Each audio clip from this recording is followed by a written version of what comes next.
Sabe aquela história de até o último homem? Pois é, isso ainda persiste em muitas áreas, inclusive foi o que aconteceu mais uma vez em uma aldeia, tá, na Ucrânia, em que foi basicamente até o último homem, né, e os russos conseguiram avançar, que foi a região sudoeste da parte de Pokrovsk, tá? Então pegar aqui a parte de Pokrovsk, sudoeste, então essa região Novovasilivka, tá? De fato foi totalmente conquistada. Se você vê nos mapas, aqui nesse mapa especificamente aqui do Live Map, mostra não exatamente a presença russa, a ocupação 100% russa na região, mas presença de conflitos com os russos em todo esse trajeto. Então, abrir pelo Deep State fica mais fácil entender. Ó, no Deep State, de fato, o novo Vasilivka, né, avançou totalmente agora e até já vinha trazendo nas lives, principalmente, né, tudo que estava ocorrendo nessa região, em que estava exatamente esse enclave, aqui, essa pequena região, os russos praticamente tinham conquistado e continuaram o avanço, tá? Vamos falar um pouquinho mais de detalhes, o que ocorreu nos últimos dias, o que provavelmente vai ocorrer aqui nessa região e também dar uma geral no front, né? O que tem ocorrido nas últimas horas na Rússia, Ucrânia, Ucrânia e Rússia. Vamos lá. Vou falar primeiro do tema central dessa live, desculpa, da live. De tanto eu fazer live, lembrando a live é de segunda a sexta, às 18 horas, tá? Tava sendo todos os dias, tava ficando meio cansativo, enfim, até questão de foco. Então, de segunda a sexta, lives às 18 horas. Evidentemente, eu posso aparecer no sábado ou no domingo, exceções, e você sabe muito bem que sempre tem exceção. Então, lembra de se inscrever no canal, tá?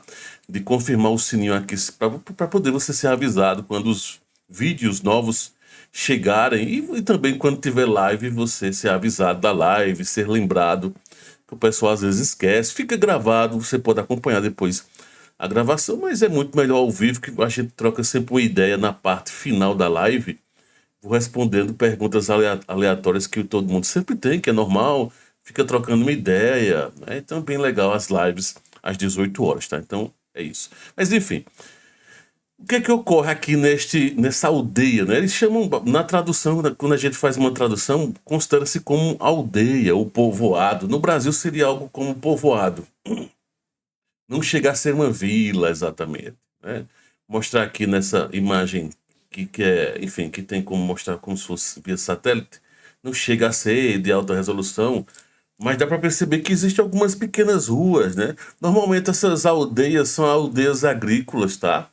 Onde o pessoal mora aqui, tem um terreninho, como o pessoal brinca aqui na região, tem um pequeno terreno na casa, que é um terreno suficiente para manter-se, né? Com alguma agricultura da região.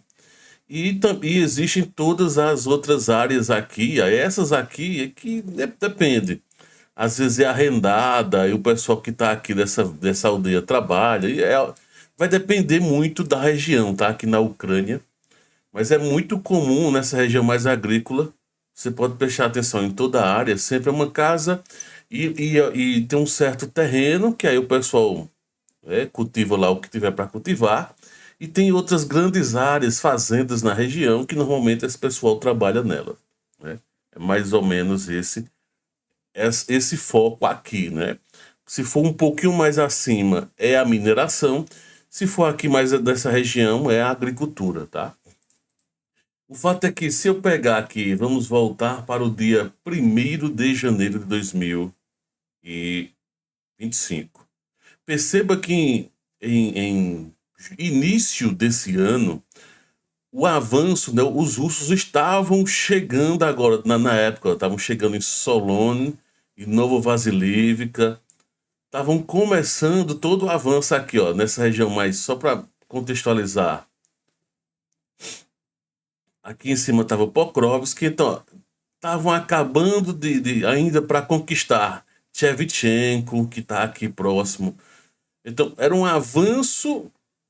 Os russos estavam tentando encontrar alguma brecha e o rumo seria exatamente as minas que estavam aqui nessa região.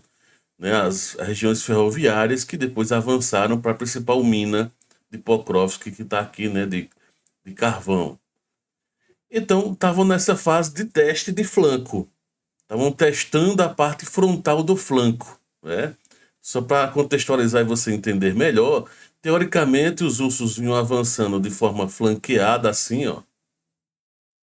Só que de vez em quando eles fazem um avanço, tentam um avanço frontal. O avanço, teoricamente, o avanço frontal seria aqui. E aí começaram a fazer o trabalho padrão que é de cerco, consolidar áreas na região, ó, e fazendo mini caldeirão.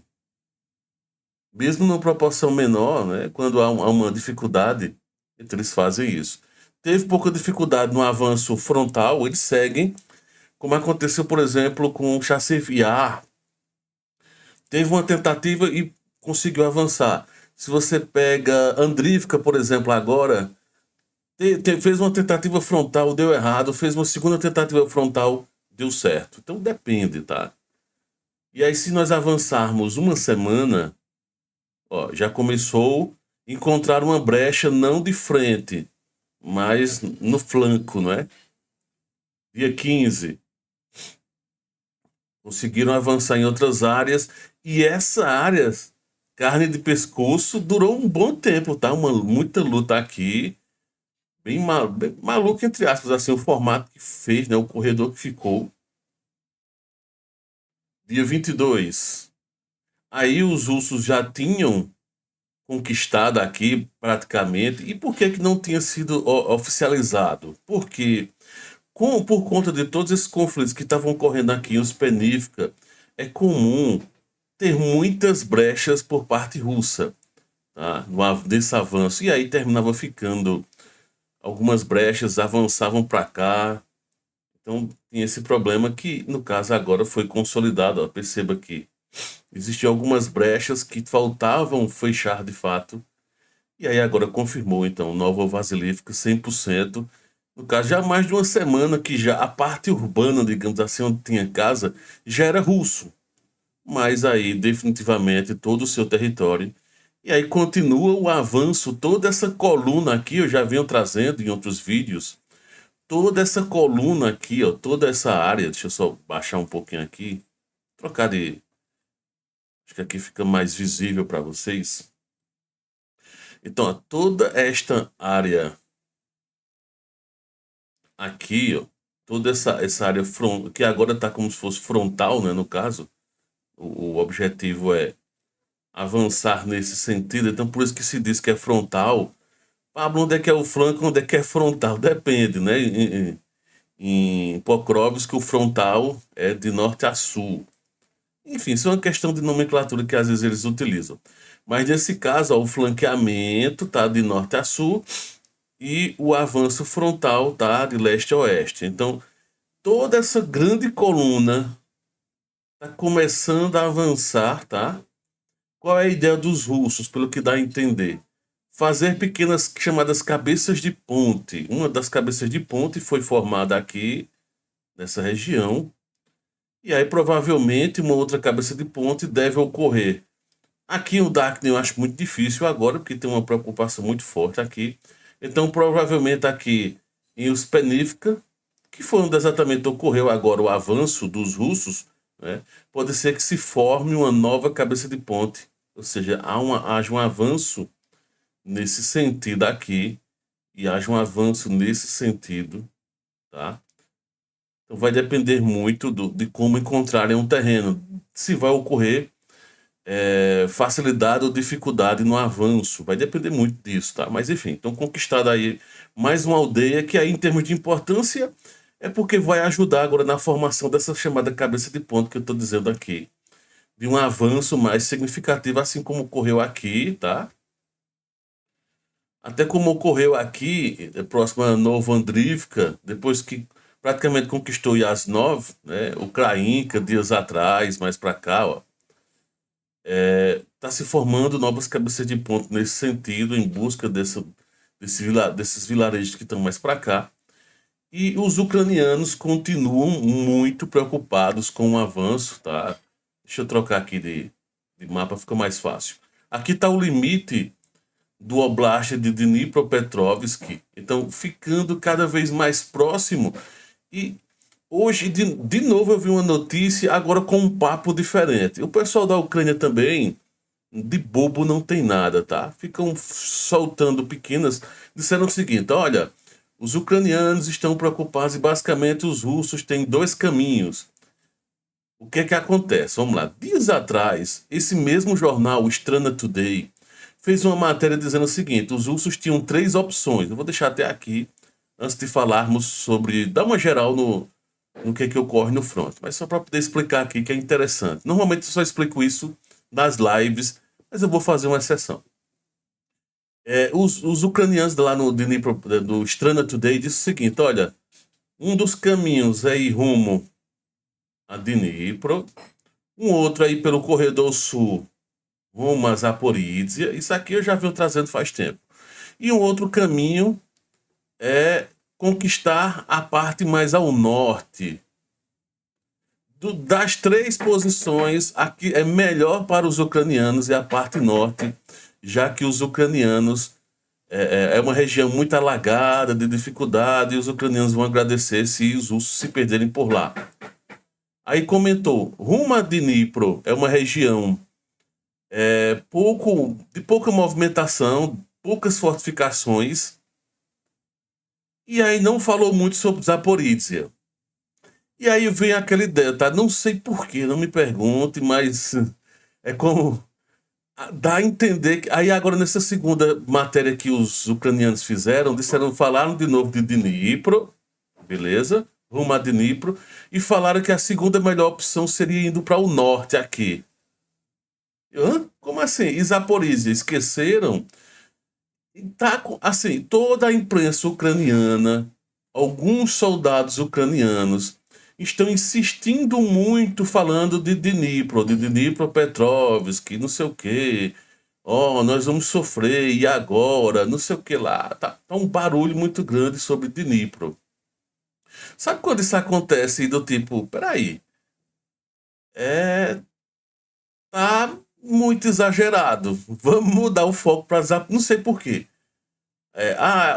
O pessoal sempre, os inscritos do canal, alguns, né, defendem Zaporizhia e para Dnipro, enfim, normal acontecer isso, mas assim, não tem muita lógica por parte, eu não tenho a mínima ideia o que é que os russos vão encontrar em cada uma dessas duas frentes, só os russos e ucranianos, a liderança que de fato devem saber, porque eles têm o sistema de inteligência deles, tem satélites, no caso russo, tem muitos satélites à disposição, então sabe muito mais do que a gente. Aqui estamos na área da suposição e pescando informações. Mas sabe aquela coisa do tipo, eles estão insistindo demais de que os russos vão para Dnipro, vão para Zaporizhia.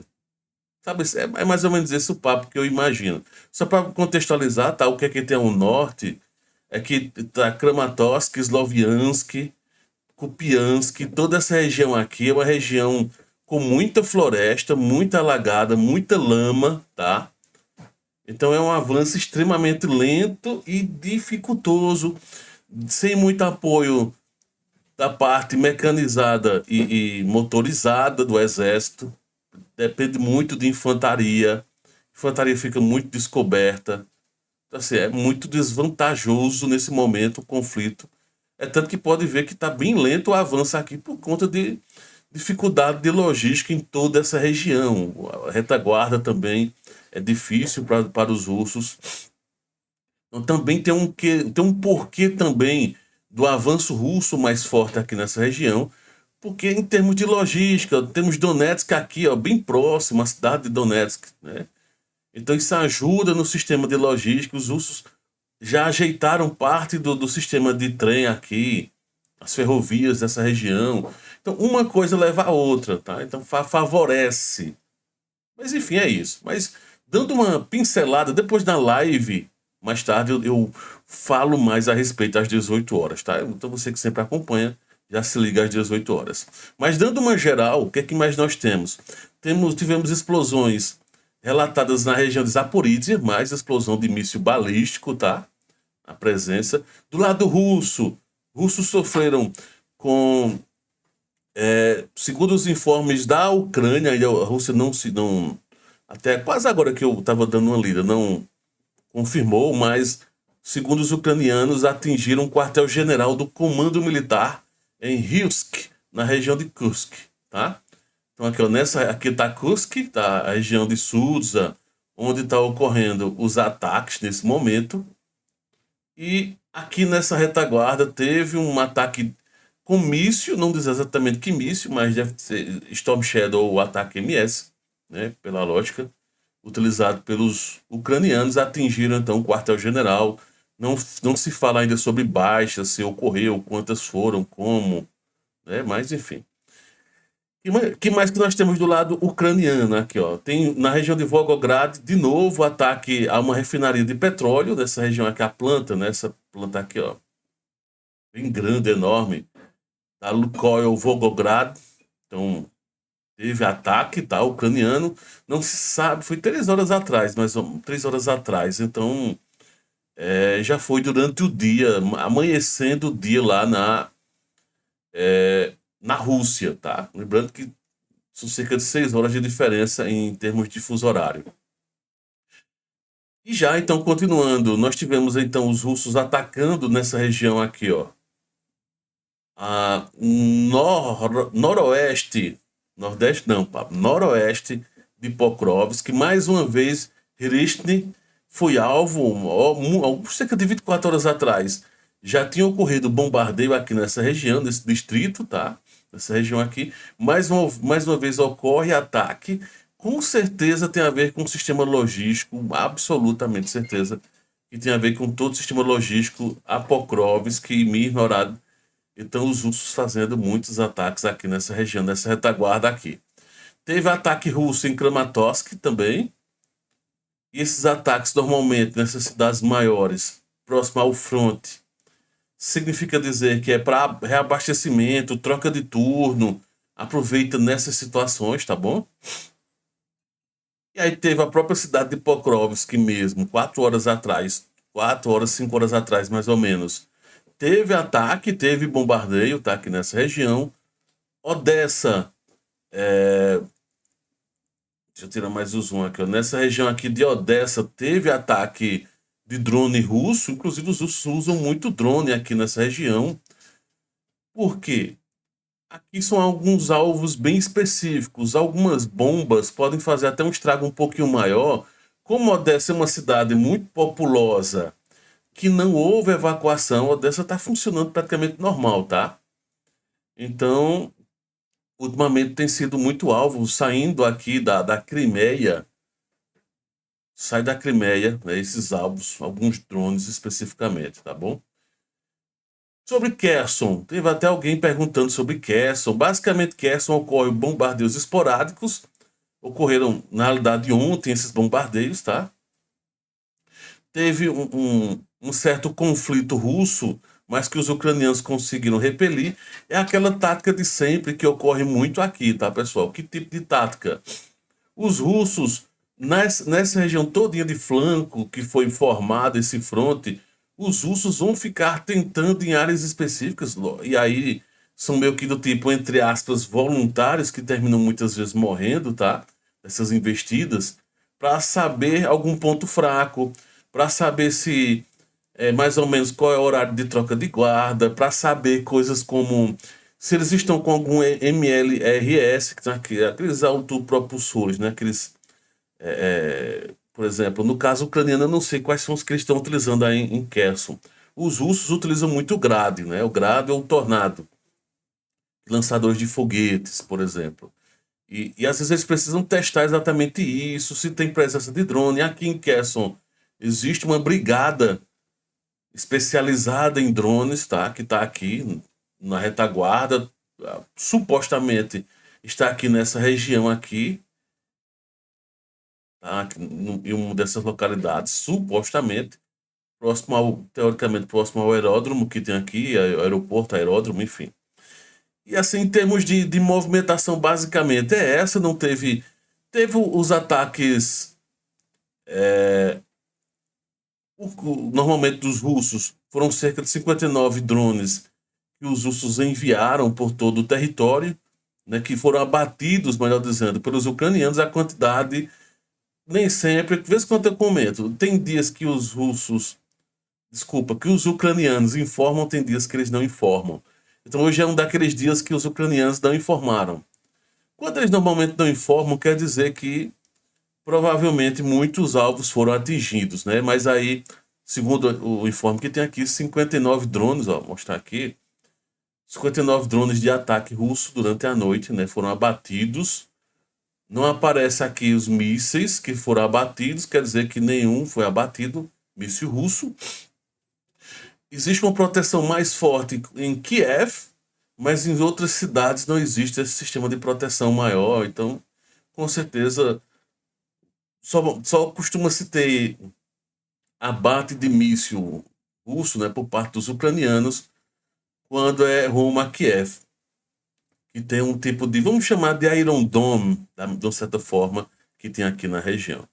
Mas é isso é uma geral que eu passei por aqui da situação das últimas horas do front. Deixa teu comentário, o que é que você está achando de tudo isso, e inclusive até pedir, não, Pablo, fala sobre tal cidade, fala sobre tal situação, deixa aqui nos comentários que aí eu vou gravando vídeos, às vezes um pouco mais específicos, sobre algumas regiões, beleza? Valeu!